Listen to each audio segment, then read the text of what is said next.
Consuelo athletes, back for more graphing. This is going to be a totally new type of graph. You've actually seen these before, but I've never had you make them yourselves. And this is called a piecewise function.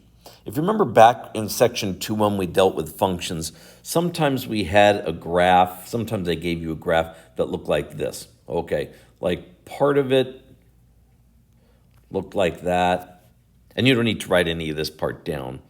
And then over here, started another part of the graph. In other words, it kind of looks like two graphs, but really it's one graph that's got two separate parts, or it could have had 3 parts, or could have had 4 parts.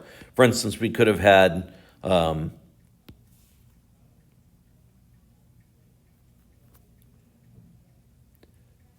something that looks like this.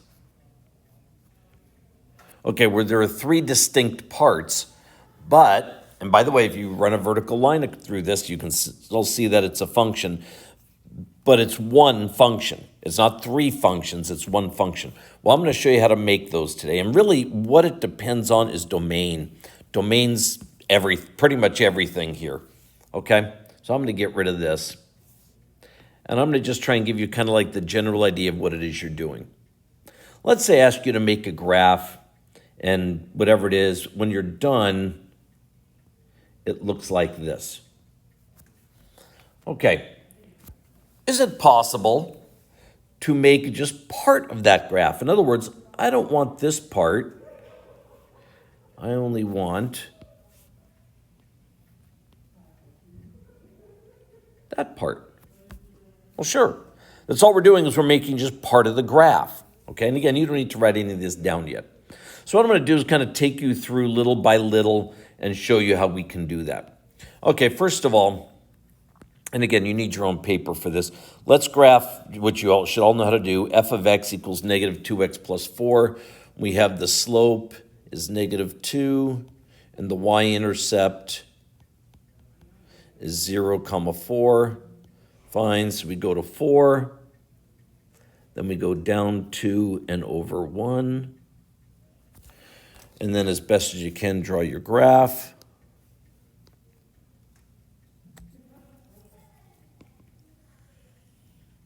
Something like that. Fine. It's pretty simple. Well, what I'm going to ask you to do now is graph the exact same thing, only graph it over the interval 0 to 2. Now, what does that mean when I'm asking you to graph over the interval of 0 to 2? This is the domain. In other words, I don't want any part of this graph except for the parts where your x value is 0 all the way through your x value of 2. Okay? So what we're going to do is this. There are 2 ways to do this. Now, I'm going to show you the way I would recommend you do it.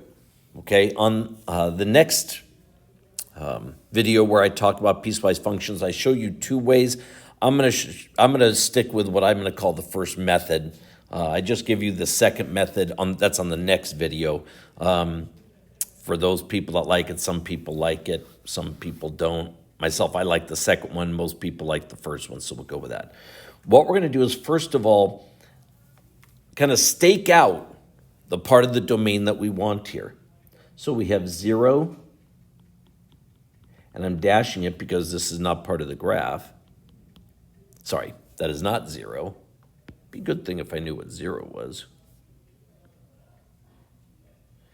Okay, we have 0, and I'm going to make it, that's the x value of 0 is the y-axis, so I'm going to make a dashed line here. I'm going to make it a little bit to the left, because if I put it right on the axis, you won't see it. Okay, and then I'm going to go to an x value of 2. Now, my graph has to be entirely between those 2 lines, okay? Because what I want you to do is graph negative 2x plus 4 only with the x values of 0 through 2, okay? But the way we graph it is the same, so the slope is negative 2, the y-intercept is 0, 4. So we'll go to 4, like we did before. We'll go down 2 and over 1, just like we did before, okay? And then we'll draw the graph, only we're not going to draw it outside of that section that I've marked off, okay? So that's the graph of negative 2x plus 4 over the domain of 0 to 2. Notice, they're the exact same graphs. The only difference is this.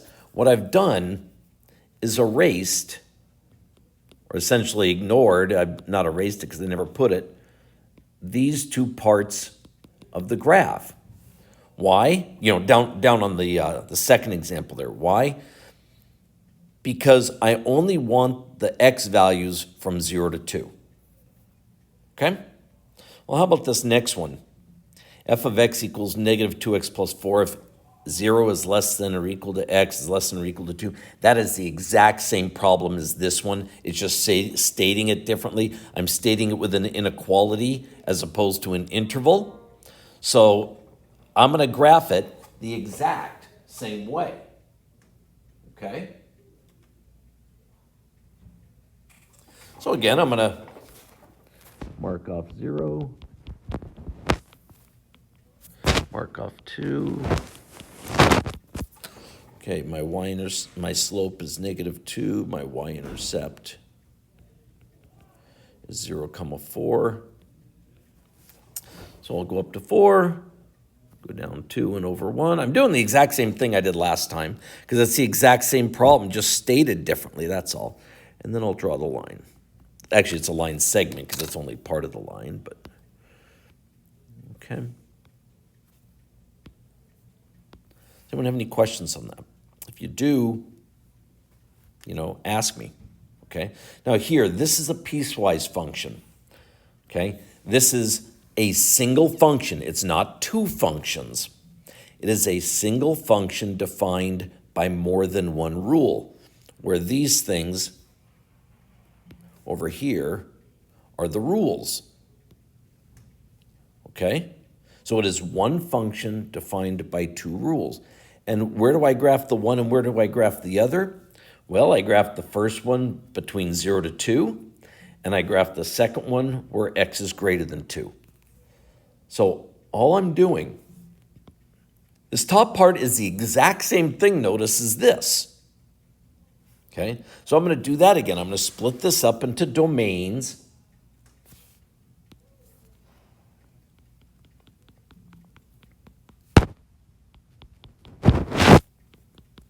Okay, so how do I graph the first one? Well, the slope is negative 2, and the y-intercept is 0, 4, exactly like it was in the other examples. So I go to 4, I go down 2 and over 1. Okay. And then I draw the line, or again, it's really, I guess, kind of a line segment, but okay. That's that part of it. That's part of it. That's not the entire function. The entire function includes this second thing. And what's y equals 3? That's a horizontal line through negative 3. Sorry, through 3, not negative 3. So what do? I go up to 3. Now notice, it's not greater than or equal to. It's only greater than. So it does not, this graph will not include the x value of 2. So at a y value of 3, I'm going to put an open circle. Why? Because there is no value of y being 3 where x is 2. When x is 2, okay, you're using the top equation. Okay. Now, and then what do I want to do? I want to draw a line. Horizontal. Okay. That is a piecewise function. Okay, I'll get more into that on the next video. But again, basically what we're doing is we're splitting this up into domains, and then we're just graphing each part. It's all one function, but we're graphing each part over its particular domain. Now, before we go any further, I would like to show you one more thing, and that is evaluating a piecewise function. Okay.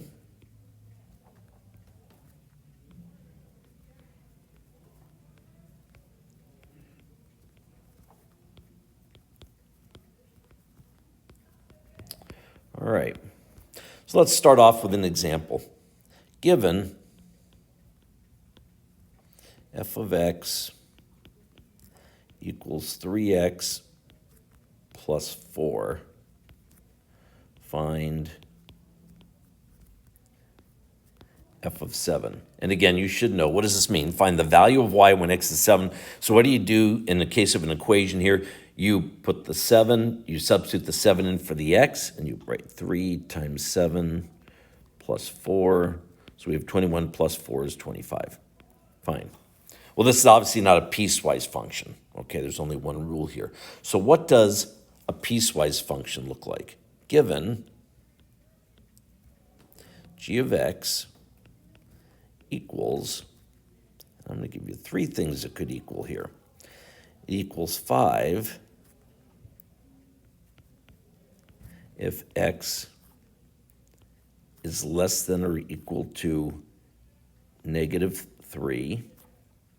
It's x plus 6 if x is between negative 3 and negative 1, and it's 2x if x is greater than or equal to negative 1. Okay, now, this is not three functions. This is one function. Okay, well, how do you know which one to pick? You go by domain. If your number is negative 3 or smaller, you use the 5. If the number is from negative 3 to negative 1, but not including those, you use the x plus 6. If the number is negative 1 or larger, you use the 2x. So let's take a look at some examples. So go ahead and find or evaluate, number 1, the g of 4. Okay, the g of 4. Is 4 less than or equal to negative 3? No. Is it between negative 3 and negative 1? No. Is it larger than negative 1? Yes. So we're going to use the bottom line, and we're going to use y equals 2x, because x is larger than negative 1. So we take 2 times 4, which is 8. So how do you know which one to use? It all depends on what your x value is. Okay? But remember, in all of these, you're still finding the value of y when x is whatever the thing is in parentheses. How about the second one? Find the g of negative a half. Okay, well, where's negative a half? Is it less than or equal to negative 3? No. Is it between negative 3 and negative 1? Yes. So we're going to use the middle one, which is x plus 6. So we have negative 1/2 plus 6, and you can get a common denominator and add those if you want. If you just want to call it 5.5, that's fine. If you want to call it 11 halves, that's fine. I don't really care. Okay, how about the third one? Let's find the g of negative 1. Okay, well, what's the g of negative 1? Is negative 1 less than or equal to negative 3? No. Is negative 1 between negative 3 and negative 1? No, it's not. Okay? Is negative 1 greater than or equal to negative 1? Yes. So notice, the domain value, okay, is negative 1, which is greater than or equal to negative 1. So we use the bottom one, and we have 2 times negative 1, which is just negative 2. Okay, one more. How about the g of negative 10? Okay, well, negative 10 hopefully is obviously less than or equal to negative 3, so we're going to use the first one. So what's the first one? Y equals 5. Not 5x, just 5. So the answer is just 5. Okay, I've talked about two things here. What we're going to spend most of our time doing is graphing piecewise functions. So that's, again, the reason why I start off with this as opposed to evaluating is I'm trying to get you to think in terms of, first, what's the domain? That's the thing you have to consider, okay? We'll take a look at more difficult examples of graphs next time. But the last thing here, which we're not going to look at next time, I'm done with this as far as explaining it, is evaluating a piecewise function. Okay, this first one here is not a piecewise function, it's just normal function. This is a piecewise function. And again, how do you know which one to use? Remember, these things right here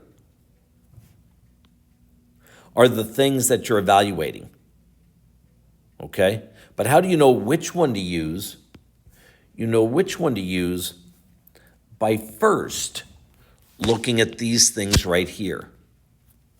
Okay, so even though it's written second, you have to look at those first to know whether you look at this thing, the thing on the end, to know whether you're using the first, second, or third part of the function. Again, it's all one function.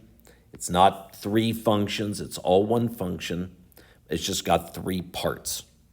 Okay, just like this graph up here is not two functions. It's one function that's just got two separate parts. All right, again, if you have any questions, please ask me.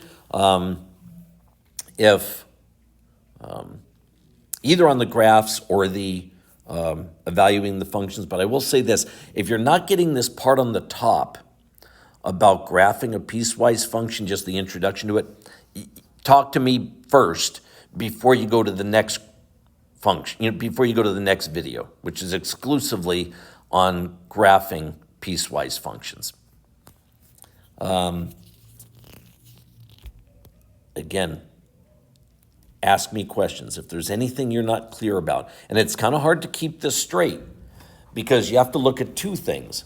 You have to look at the domain first and then what f of x is equal to. Okay? If you have any questions on that, please ask me.